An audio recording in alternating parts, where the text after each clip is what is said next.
এখান থেকেই সংক্ষেপে এই উত্তরটা দিবেন, সেটা হচ্ছে যে এই সুযোগ সুবিধা না নেওয়া, এই সিদ্ধান্তটা তিনি যেটা দাবি করলেন, এটা কি আসলে ঠিক যে জামায়াত ঘোষণা দেওয়ার পর প্রধানমন্ত্রী তারেক রহমান সহ বিএনপির সবাই এই সিদ্ধান্তটাতে চলে গেল এবং আপনাদের কাছে ধন্যবাদ চাচ্ছি। প্যাটেন্ট রাইট থাকে, তাই না?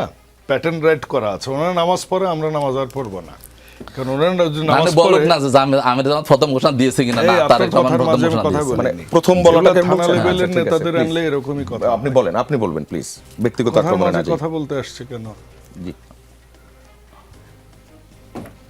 ওনারা নামাজ পড়েন, বিএনপির লোকেরা নামাজ পড়বে না?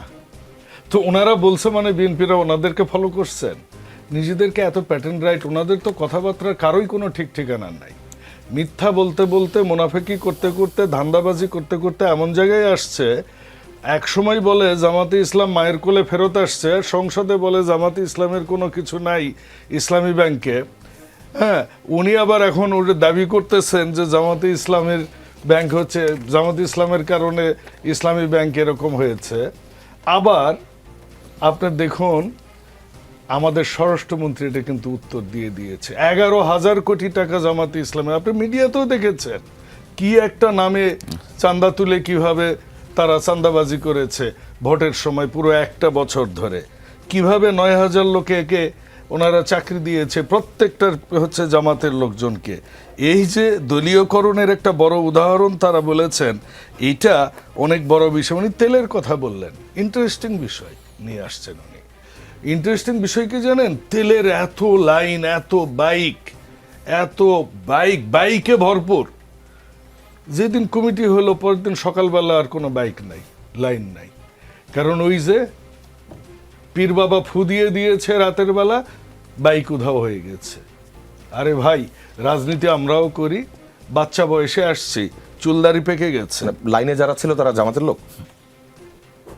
আপনি যদি এইটুকুও না বোঝেন, ইশারাই কাফি হে সেটা।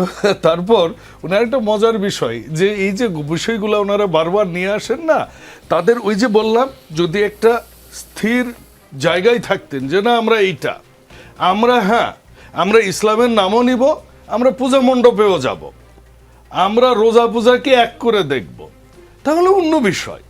আবার আপনি ইসলামের নামও নিবেন।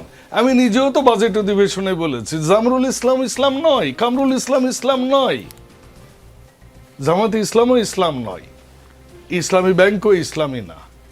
এটা তো আমি সংসদে বলেছি, কোট অ্যান্ড কোট বললাম আপনাকে। এই যে গণভোটের কথা বারবার চক্রের সাথে আসে। আচ্ছা ভাই, গণভোটের জন্য একটা আদেশ দিয়েছে কে? রাষ্ট্রপতি। আদেশটা ভুল থাক ভালো থাক, আমরা গণভোটের পক্ষে বলেছি, ভোট দিয়েছি। উনি 69% জনগণ ওনাদের, উনি বলতেছেন। আরে ভাই, 69% জনগণ থাকলে তো এখন 530টা সিট আপনাদের থাকতো 350টার মধ্যে। কই দেখি না তো।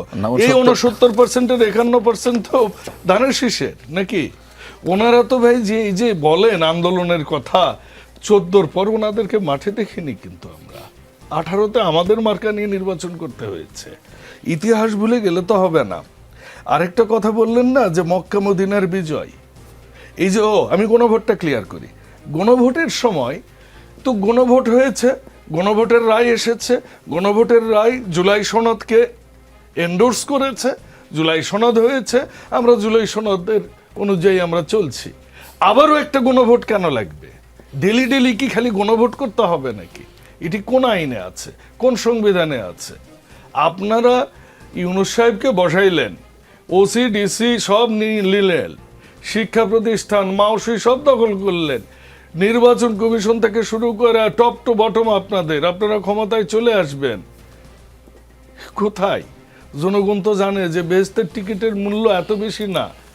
এই টিকিট বিক্রি যখন আপনাদের শেষ হয়ে গেছে, আপনাদের আর কোনো, ওই জন্যই আমি শুরুতে বলেছি যে একটা দলের একটা আদর্শ ফিক্স করা উচিত, সেই আদর্শটা আগে দরকার।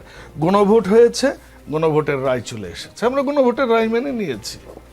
এখন ওই যে 3:30 4টার মধ্যে যা আপনাকে আবার কি সব করতে হবে, অসাংবিধানিক অগণতান্ত্রিক কোনো সিদ্ধান্তে বিএনপি কাজ করে না। আপনারা এগুলা করতে পারেন, এগুলো আপনাদের ইতিহাসেও আছে। আরেকটা কথা এসেছে, মক্কা মদিনার গল্প করেছেন। আরে ভাই, আপনি নিজেই যদি দ্বিচারিতা করেন এখানে বসে। একটু আগেই বললেন জনগণ জানে, জনগণ আপনাদের বিশ্বাস করে, জনগণ আপনাদের সাথে আছে, আপনাদের সাপোর্ট দিছে, আপনারা বিশাল বড় বিজয় নিয়ে এসেছেন। আবার আপনারা বলতেছেন যে মক্কায় ইসলাম প্রতিষ্ঠা হয়নি, মহানবী সাল্লাল্লাহু আলাইহি ওয়াসাল্লাম ইয়েতে গেছেন, মদিনায় গেছেন, তারপর মক্কা বিজয়ী করে উনি ইসলামী। তো আপনারা তো বলতেছেন, আপনিই বললেন যে আপনাদের নাকি বিশাল জনসমর্থন, সবাই সমর্থন করে, তো শরিয়া আইন করেন না কেন? সেটা তো 51% বেশি হয় না, 2-3% হয় নাই। শেষ করি। মানুষ যদি বুঝে থাকে, মানুষ 12ই ফেব্রুয়ারিতে বুঝে গেছে, আর মানুষ সামনে আরো বুঝবে।